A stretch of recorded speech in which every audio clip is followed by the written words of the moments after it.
मसीह में मेरे अति प्रिय विश्वासी भाई और बहनों, प्रभु यीशु मसीह के मधुर और मीठे नाम से आप सबों को एक और बार मैं जय मसीह की बोलता हूं। और विशेषकर आज बुधवार का दिन है और एक और बार मैं परमेश्वर का वचन लेकर आपके बीच में आया हूं। पिछले 2 हफ्ते से लगातार हम एक विषय के ऊपर मनन कर रहे हैं, जिस विषय का नाम है विश्वास की सुरक्षा के लिए संघर्ष करना।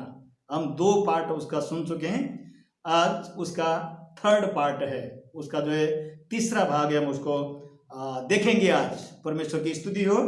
और खास करके आज का मेरा चुना हुआ पद है 2 कुरिन्थी उसका 13वां अध्याय उसका 5 पद, उसमें से मैं शुरू करूंगा और बाइबल के अलग अलग पदों से हम मनन करेंगे।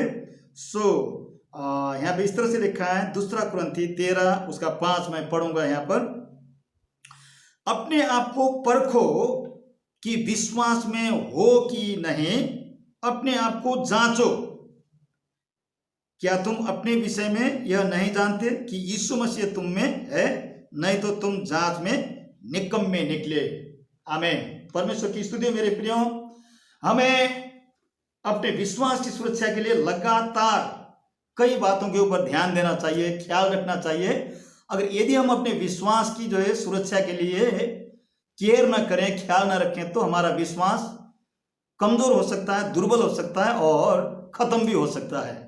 मैं कहना चाहूंगा उदाहरण के लिए, जिस तरह हम लोग अपने शरीर यानी देह की जो है स्वास्थ्य और सुरक्षा के लिए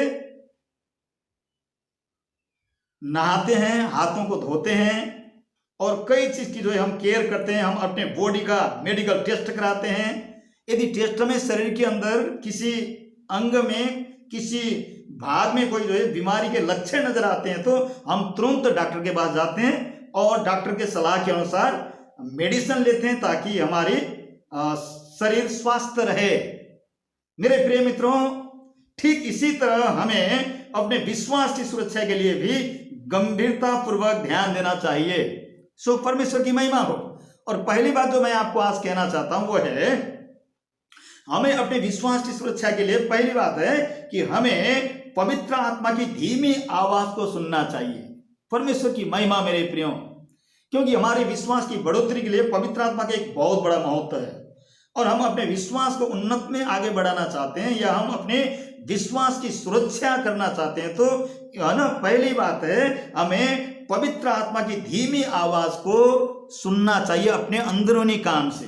परमेश्वर की महिमा। हम इब्रानियों की पुस्तक 3 अध्याय उसके 7वें पद में एक वचन को पढ़ते हैं, मैं आपके सामने पढ़ना चाहूंगा। 3 अध्याय उसका 7 से लेकर आगे तक जब हम पढ़ते तो ऐसा लिखा है, जैसा पवित्र आत्मा कहता है, यदि आज तुम उसका शब्द सुनो, है ना, यहाँ पे लेखक कहता है जैसा पवित्र आत्मा कहता है, यदि आज तुम उसका शब्द सुनो।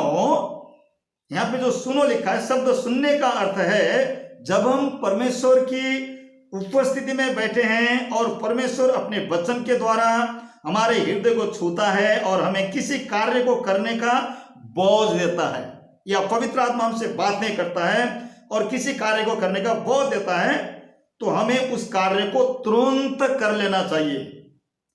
यदि हम नहीं करते हैं, आत्मा की आवाज को अनसुनी करते हैं, तो हमारा हृदय कठोर हो जाएगा और धीरे धीरे हमारा विश्वास भी कमजोर होना शुरू हो जाएगा। यहाँ भी इसीलिए इब्रानियों का जो लेखक है उस समय के विश्वासियों से कहते हैं कि अब जैसा पवित्र आत्मा कहता है, यदि आज तुम उसका शब्द सुनो, और 8 में क्या लिखा, तो अपने मन को कठोर न करो। यदि हम परमेश्वर का शब्द सुनने के बाद, है ना, परमेश्वर की आत्मा की धीमी आवाज को सुनने के बाद भी हम उन बातों को नहीं मानते, अपने हृदय को कठोर करते हैं, तो धीरे धीरे हमारा विश्वास क्या हो जाएगा, कमजोर होना शुरू हो जाएगा। यहाँ पे इस्राएली लोगों का जो मूसा की अगुवाई में मिस्र से निकाले गए थे, उन लोगों के बारे में उदाहरण दिया गया है ना। तो अपने मन को कठोर न करो, जैसा कि, देखो यहाँ पे उदाहरण है, जैसा कि क्रोध दिलाने के समय और परीक्षा के दिन जंगल में किया था। जंगल में किसने किया था? इजरायली लोग।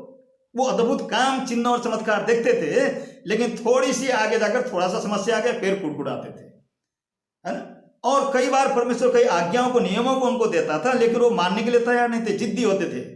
इसीलिए उनका कई बार विश्वास कमजोर होते हुए हम है ना वचन के अंदर देखते हैं। सो यहाँ पे लिखा है इसीलिए कि तो अपने मन को कठोर न करो जैसा कि क्रोध दिलाने के समय और परीक्षा के दिन जंगल में किया था।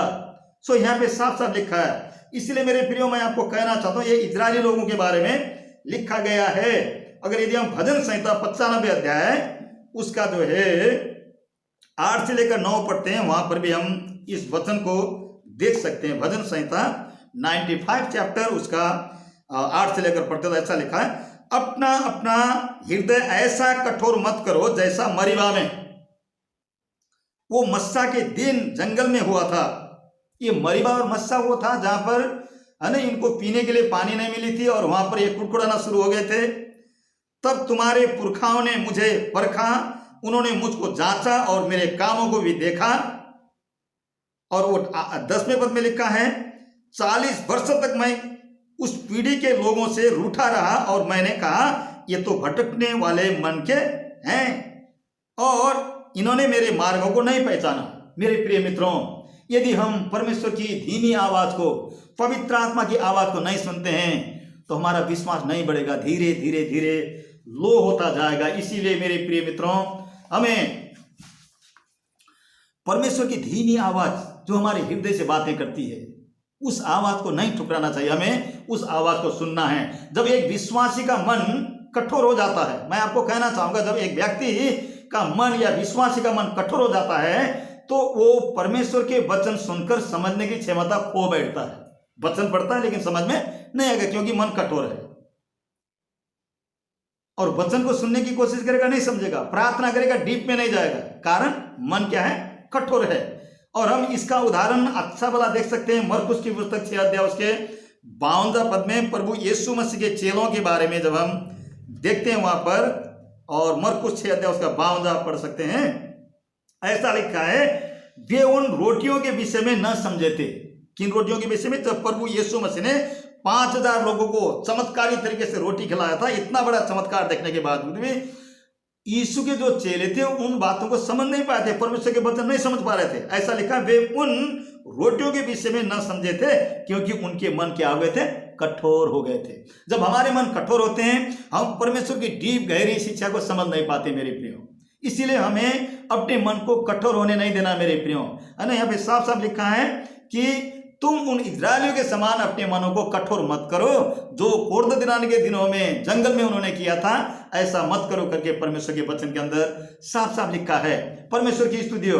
और मैं दूसरी बात आपको कहना चाहूंगा, हमें पवित्र आत्मा को शोकित या दुखित नहीं करना चाहिए, है ना। हमें पवित्र आत्मा को शोकित या दुखित नहीं करना चाहिए। यशाया 63 अध्याय उसके 9 और 10 जब हम पढ़ते हैं तो वहां पर भी हम देखते हैं कि ये इजरायली लोगों ने जंगल में परमेश्वर की आत्मा को अत्यधिक खेदित किया था, अत्यधिक दुखित किया था। ये बातें हम यशाया की पुस्तक उसका जो है 63 अध्याय और उसका 9 और 10 को पढ़ते हैं तो वहां पर हम साफ साफ देखते हैं। मैं आपके सामने पढ़ूंगा। उनके सारे संकट में उसने भी कष्ट उठाया। उनके सारे संकट, इन इजरायलियों के सारे संकट, दुख और विपत्ति के समय में रोते थे, चिल्लाते थे और परमेश्वर तरस खाता था और उनके साथ जो है ना उनको जो है तसल्ली देता था, छुटकारा देता था। यहाँ पे साफ लिखा है, उनके सारे संकट में उसने भी कष्ट उठाया और उसके सम्मुख रहने वाले दूत ने उनका उद्धार किया। प्रेम और कोमलता से उसने आप ही उनको छुड़ाया, उसने उन्हें उठाया और प्राचीन काल से सदा उन्हें लिए फिरा। परमेश्वर की महिमा हो। और आगे 10वें पद में लिखा है, इतना सब कुछ भलाई करने के बाद, है ना, परमेश्वर ने इतना सब कुछ उनके लिए करने के बाद भी 10वें पद में लिखा है, तो भी उन्होंने बलवा किया, बागी हो गए, परमेश्वर के खिलाफ में उल्टे काम किए, है ना। तो भी उन्होंने बलवा किया और उसके पवित्र आत्मा को खेदित किया। इस कारण वो पलटकर उनका शत्रु हो गया और स्वयं उनसे लड़ने लगा। मेरे प्रिय मित्रों, मैं आपको कहना चाहता हूं, यदि हम पवित्र आत्मा की धीमी आवाज को सुनने के बाद उस आवाज के अनुसार कार्य नहीं करेंगे, उस आवाज के अनुसार हम अपने जीवन को नहीं चलाएंगे, हम उसको बार बार ठुकराएंगे, तो मेरे प्रियो हमारा जीवन और हमारा विश्वास कमजोर हो जाएगा। मेरे प्रियो, परमेश्वर की महिमा, पवित्र आत्मा आकर कहता है कि बेटा ये करो, बेटा वो करो, कोई भी कार्य आपको करने के लिए कहता है और आप नहीं करते हैं तो आपका मन क्या हो जाएगा, कठोर हो जाएगा। उदाहरण के लिए छोटा सा उदाहरण मैं देना चाहूंगा। मान लीजिए उदाहरण के लिए हम अपनी कमाई का 10वांश देते हैं और परमेश्वर के वचन के अंदर लिखा है, और मैं आपको कहना चाहूंगा कि आपके पास कमाई है और जब आप परमेश्वर की उपस्थिति में बैठे, परमेश्वर के पवित्र आत्मा ने आपको कहा बेटा तूने जो कमाया उसमें से 10वांश तेरा नहीं है, वो कलीसिया में देना चाहिए। उस आवाज को आपने सुना पवित्र आत्मा के द्वारा, वचन पढ़ने पर आपको ये अंदर से महसूस हुआ कि पवित्र आत्मा कह रहा है कि दे दो, लेकिन आप मन कठोर करते हैं और आप नहीं देते हैं। आप इनकार करते हैं, मैं तो नहीं दूंगा, मेरे खर्चे बहुत है, मैं देने वाला नहीं हूं। तो मेरे प्रिय मित्रों, आपका विश्वास वहां पे कमजोर हो जाएगा और आपका विवेक भी कमजोर हो जाएगा मेरे प्रिय, और विश्वास दुर्बल हो जाएगा। और जब आप प्रभुबोध के समय में प्रभुबोध लेने गए हैं और वहां पर प्रभुबोध लेते समय में आपका भीतर से जो पवित्र आत्मा है वो कहता है कि देख तुझे मैंने ये कार्य करने के लिए दिया था, लेकिन तूने ये काम नहीं किया, इसीलिए तू ये प्रभुबोध लेने योग्य नहीं है। भीतर से पवित्र आत्मा ऐसा आपको कह सकता है।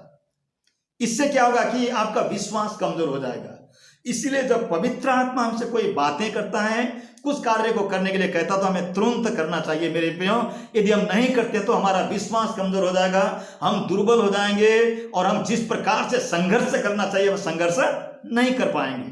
इसीलिए हमें पवित्र आत्मा को शोकित नहीं करना चाहिए मेरे प्रियो। परमेश्वर की स्तुति हो, परमेश्वर के नाम की महिमा हो।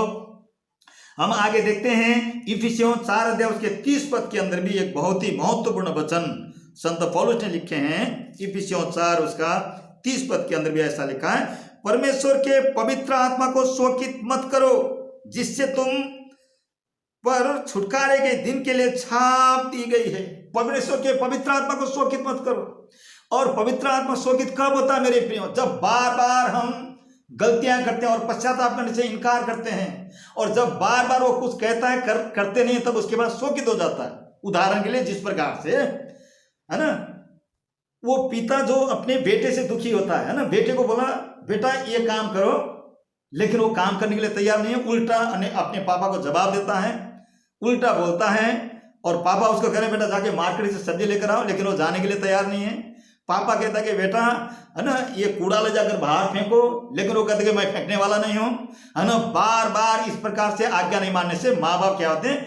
दुखी हो जाते हैं। उसी प्रकार से मेरे प्रिय मित्रों, सीधी सी बात है कि यदि पवित्र आत्मा की आवाज आपके अंदर आती है, आपको कुछ करने के लिए बोला है और आप नहीं करते हैं, तो आपका विश्वास कमजोर हो जाएगा और आपका मन भी क्या हो जाएगा? कठोर हो जाएगा। और उसके बाद धीरे धीरे आप अपनी आशा, अपनी उम्मीद को घुमा देंगे और आप परमेश्वर का वचन पढ़ेंगे लेकिन समझ में नहीं आएगा। आप प्रार्थना करने की कोशिश करेंगे, नहीं होगा, क्योंकि आपकी जो है पूरी तौर से समर्पण कम है।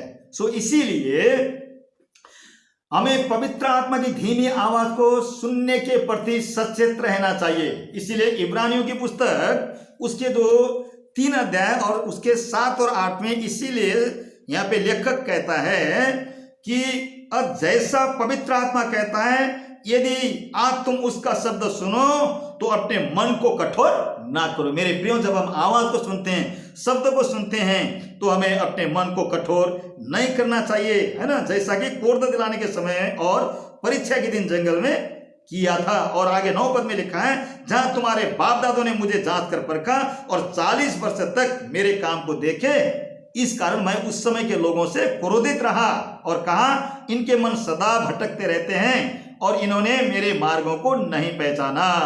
मेरे प्रिय मित्रों, इसीलिए हमें अपने विश्वास की सुरक्षा के लिए हमें पवित्र आत्मा की आवाज को सुनना है।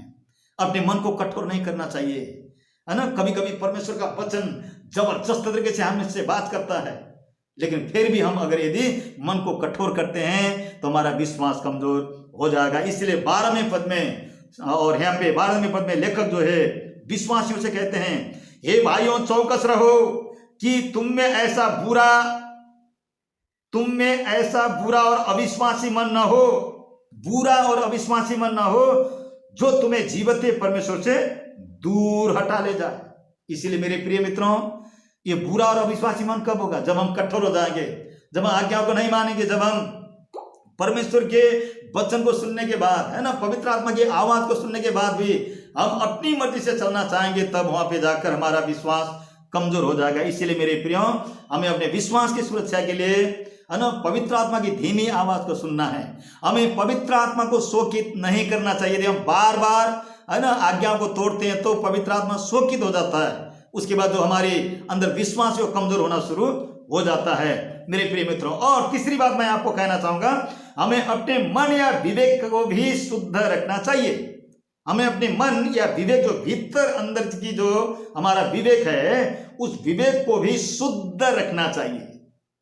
मैं एक वचन पढ़कर आपको सुनाऊंगा। उदाहरण के लिए संत पौलुस, प्रेरित पौलुस के बारे में मैं आपको पढ़कर सुनाना चाहूंगा। प्रेरितों की पुस्तक और उसका 24वां अध्याय उसके 16वें पद में इस प्रकार से संत पौलुस जो कहते हैं, हम उन वचनों को सुन सकते हैं, सुनिएगा ध्यान से। इससे मैं आप भी यत्न करता हूं, कोशिश करता हूं या संघर्ष करता हूं कि परमेश्वर की और मनुष्यों की ओर मेरा विवेक या मन भीतर का है ना, अर्थात मन या कॉन्शंस है ना, हमारा मन या विवेक सदा निर्दोष रहे। यहाँ पे संत पौलुस कहते हैं परमेश्वर की महिमा हो। और मैं आपको कहना चाहता हूं, यहाँ पे लिखा है, इससे मैं आप भी यत्न करता हूं, कोशिश करता हूं, संघर्ष करता हूं कि परमेश्वर की और मनुष्यों की ओर मेरा विवेक सदा कैसा रहे, निर्दोष रहे। मेरे प्रिय मित्रों, मैं आपको कहना चाहता हूं, प्रत्येक विश्वासी के लिए एक शुद्ध विवेक बनाए रखना अत्यंत जरूरी है। हमारा विवेक शुद्ध होगा, हमारा मन शुद्ध होगा तो हमारा विश्वास भी पावरफुल तरीके से आगे बढ़ेगा। यदि हमारा विवेक या मन दोष या गिल्टी से भरा है तो हमारा विश्वास और साहस कमजोर हो जाएगा मेरे प्रियो।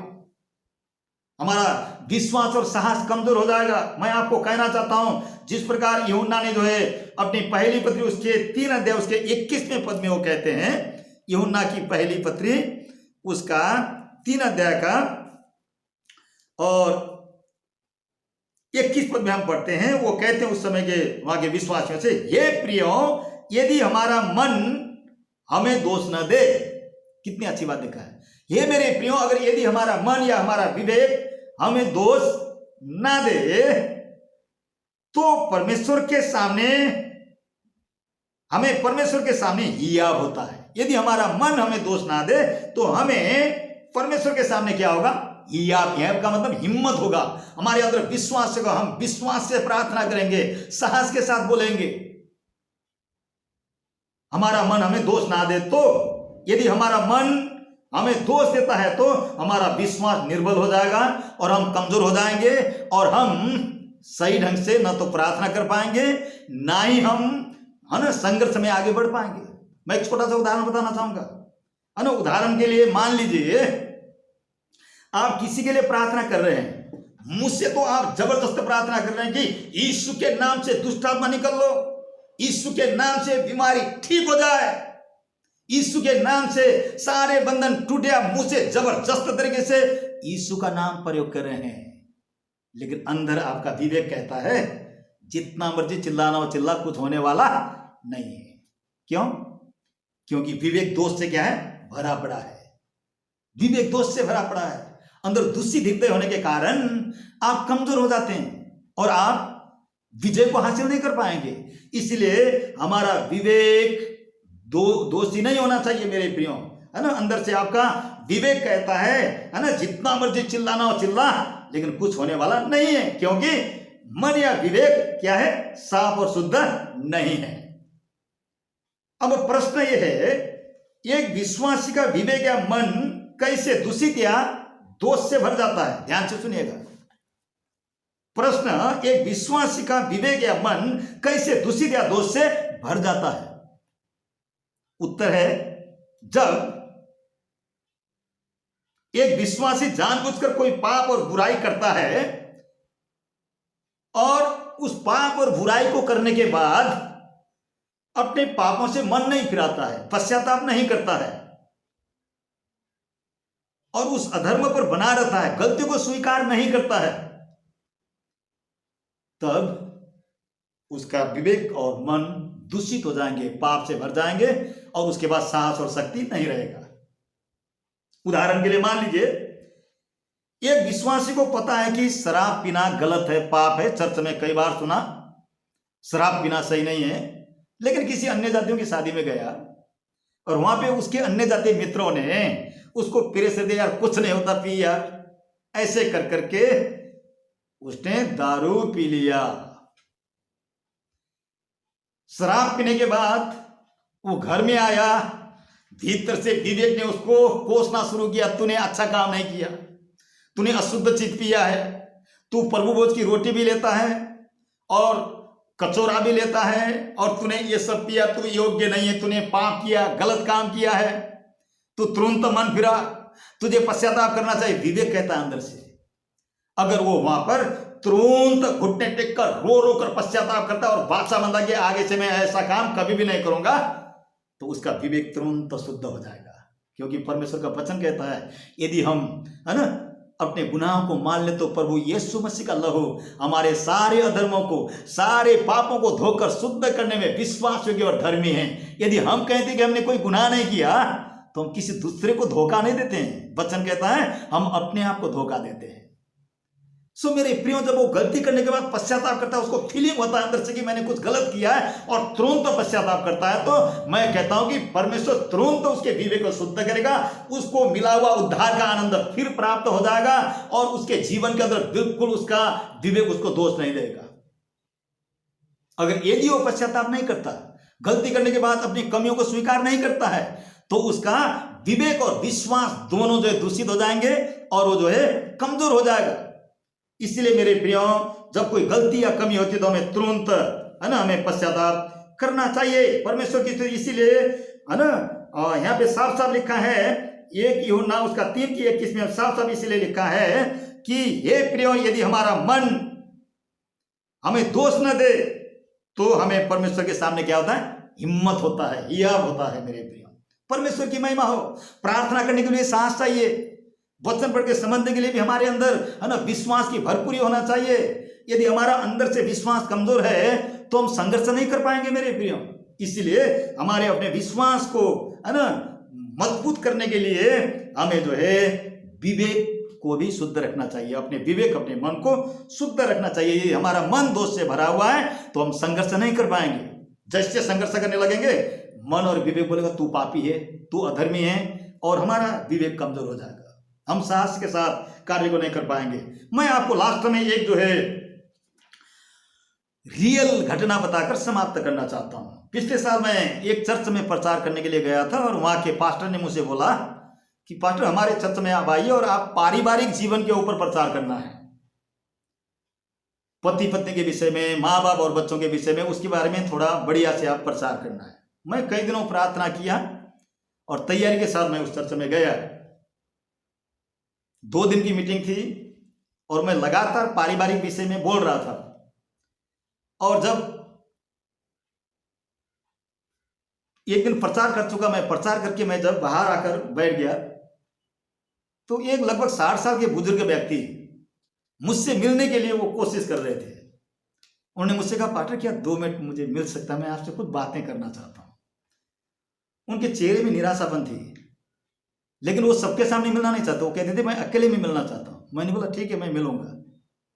तो वहां पे जो लोग थे उनको अंदर कर दिया गया, और वो व्यक्ति वहां पे मेरे साथ बातचीत करने लगे, और उन्होंने मुझसे बोला, पास्टर आपने जो प्रचार किया कि अपने बच्चों को बहुत केयर करना चाहिए, अपने बालकों को है ना संभालना चाहिए, माँ बाप को जो है अपने बच्चों को बड़े प्यार से सिखाना चाहिए, समझाना चाहिए, उनका पालन पोषण करना चाहिए। मुझे बहुत अच्छा लगा, बहुत अच्छा लगा, लेकिन बच्चों की कोई जिम्मेवारी नहीं है, उन्होंने इस प्रकार से कहा।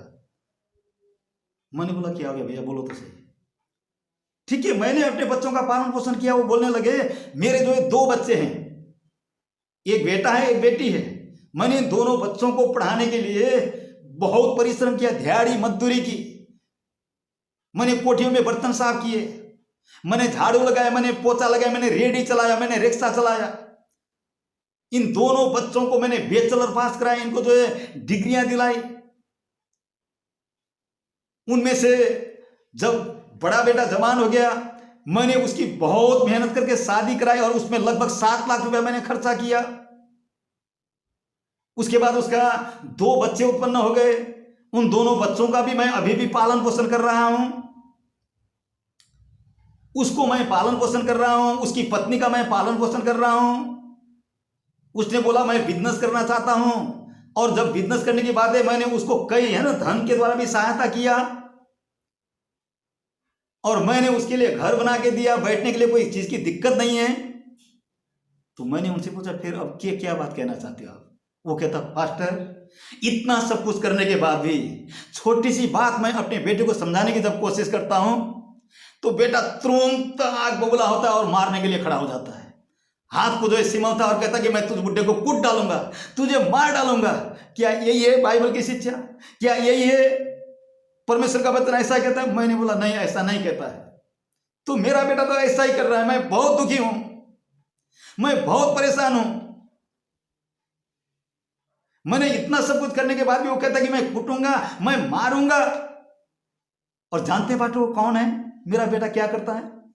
मेरा बेटा चर्च के अंदर चर्च कमेटी में लीडर है। इतना सब कुछ, इतना बड़ा पद होने के बाद भी वो घर में इस तरह से करता है।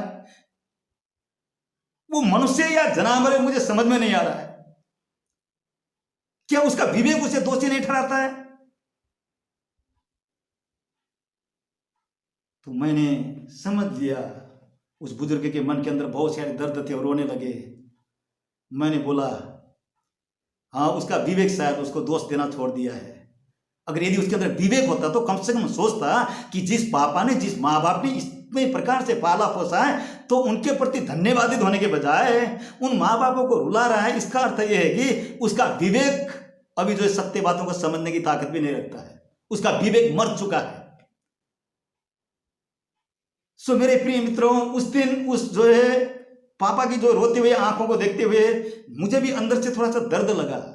मेरे प्रिय मित्रों, मैं आपको कहना चाहता हूं वो शायद चर्च का लीडर होगा लेकिन उसका विवेक कठोर हो चुका है। वो पवित्र आत्मा की आवाज को नहीं सुनता मेरे प्रियो, है ना। चर्च में शायद लीडर होगा लेकिन घर में माँ बापों को रुला रहा है, माँ बाप दुखी हैं।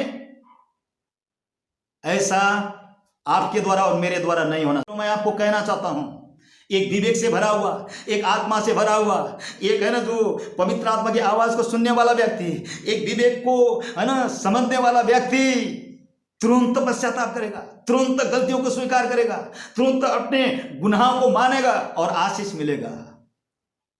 लेकिन उस पापा ने बोला कभी सॉरी नहीं बोलता, कभी गलती नहीं मानता। तो मैंने उनको बोला वो कभी भी कामयाब नहीं होगा। मेरे प्रिय मित्रों, मैं यहां पर इस वचन के द्वारा सिर्फ आपको यह कहना चाहता हूं कि हमारा विवेक को हमें दोषी नहीं होने देना है। मेरे प्रियो, पवित्र आत्मा की आवाज को हमें सुनना चाहिए। मेरे प्रिय मित्रों, यदि हम पवित्र आत्मा की आवाज को नहीं सुनेंगे, हम अपने विवेक, अपने जो है ना मन को शुद्ध नहीं रखेंगे तो हमारा विश्वास धीरे धीरे कमजोर हो जाएगा। हम पवित्र आत्मा की आवाज सुनना छोड़ देंगे, हम आर्थिक रूप से अंधे और बहरे हो जाएंगे। हम गलती करने पर भी गलती कि हमें अनुभव नहीं होगा, हम आत्मिक रूप से मर जाएंगे और बर्बाद हो जाएंगे। इसीलिए मैं चाहता हूं कि इन दिनों में आप लोग जरूर मेरे प्रियो पवित्र आत्मा की धीमी आवाज को जो है सुनना है, पवित्र आत्मा को शोकित नहीं करना है मेरे प्रियो। और जब आपसे गलतियां होती तुरंत सॉरी बोलने के लिए तैयार होना चाहिए, चाहे वो आपसे छोटा हो चाहे वो आपसे बड़ा हो। मेरे प्रियो, परमेश्वर की महिमा। मेरे प्रिय मित्रों, मैं आपको कहना चाहता हूं, लास्ट में एक वचन पढ़कर मैं समाप्त करना चाहता हूं। पहला तीमुथियुस 1 अध्याय उसका 19वें पद में मैं पढ़कर समाप्त करना चाहूंगा। पहला तीमुथियुस उसका 1 अध्याय और उसका 19 पद मैं पढ़ूंगा। आप लोग मेरे साथ जो इसमें शामिल हो सकते हैं। पहला तीमुथियुस उसका 1 अध्याय उसके 19वें पद के अंदर बहुत ही महत्वपूर्ण बातें संत पौलुस ने अपने चेले आत्मिक पुत्र तीमुथियुस को सिखाया। और इस प्रकार से लिखा है, और विश्वास और अच्छे विवेक को थामे रह, है ना। यहाँ पे संत पौलुस स्वयं अपने विश्वास और विवेक की रक्षा करने वाला व्यक्ति था, अपने हृदय को शुद्ध रखने वाला व्यक्ति था। वो व्यक्ति अपने द्वारा तैयार किए गए अपने जो है चेले से कहते हैं कि और विश्वास और उस अच्छे विवेक यानी कि शुद्ध विवेक को थामे रहे, जिसे दूर करने के कारण कितनों का विश्वास भी जहाज के आ गया डूब गया है। उन्होंने विवेक की रक्षा नहीं की, अपने विश्वास की सुरक्षा नहीं की। शुद्ध विवेक कब मिलता है? जब हम सच्चे मन से पश्चाताप करते हैं, मसीहा को ग्रहण करते हैं, बपतिस्मा लेते हैं, हमारा हृदय बिल्कुल क्लियर होता है। मेरे प्रिय, उस क्लियर हृदय को अगर हम पूरे तौर से शुद्धता में बनाए ना रखें तो कई दिनों के बाद वो कमजोर हो सकता है, दुर्बल हो सकता है। हमें शुद्ध विवेक और विश्वास का जरूर सुरक्षा करना चाहिए मेरे प्रियो। यहाँ पे साफ साफ लिखा है, यदि हम उसको थामे नहीं रहते हैं, है ना, उसको केयर नहीं करते हैं, तो विश्वास रूपी जहाज डूब सकता है मेरे प्रियो। परमेश्वर की महिमा, इसीलिए हमें अपने विवेक, अपने विश्वास की भी सुरक्षा करना चाहिए। और नीति वचन की पुस्तक उसके जो है 3 अध्याय उसके 21वें पद के अंदर एक बात लिखा है, मैं उसको पढ़कर समाप्त करना चाहूंगा। और नीति वचन 3 अध्याय, नीति वचन की पुस्तक उसका 3 अध्याय के अंदर एक महत्वपूर्ण बातें लिखी है, उसको बताकर मैं समाप्त करना चाहूंगा। परमेश्वर की महिमा, हमें अपने विवेक की रक्षा करना चाहिए, अपने मन की रक्षा करना चाहिए मेरे प्रियो। वो बात इस प्रकार से यहाँ पर लिखा हुआ है। सो परमेश्वर की महिमा, विशेषकर माफ कीजिएगा 3 नहीं है 4 अध्याय है।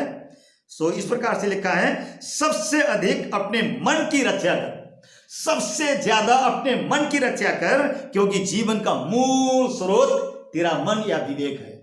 मेरे प्रिय मित्रों, हम अपने धन की रखवाली करते हैं, हम अपने बच्चों की रखवाली करते हैं, हम अपनी संपत्ति की रखवाली करते हैं, हम अपने पति या पत्नी की रखवाली करते हैं, हम अपने प्रॉपर्टी की रखवाली करते हैं, है ना, पैसों की रखवाली करते हैं, सोने चांदी की, है ना, सुरक्षा करते हैं। लेकिन कई बार जिस चीज की हमें सुरक्षा करना चाहिए उसकी सुरक्षा हम कई बार नहीं करते हैं, क्योंकि मेरे प्रियो, जीवन का मूल स्रोत हमारा मन है।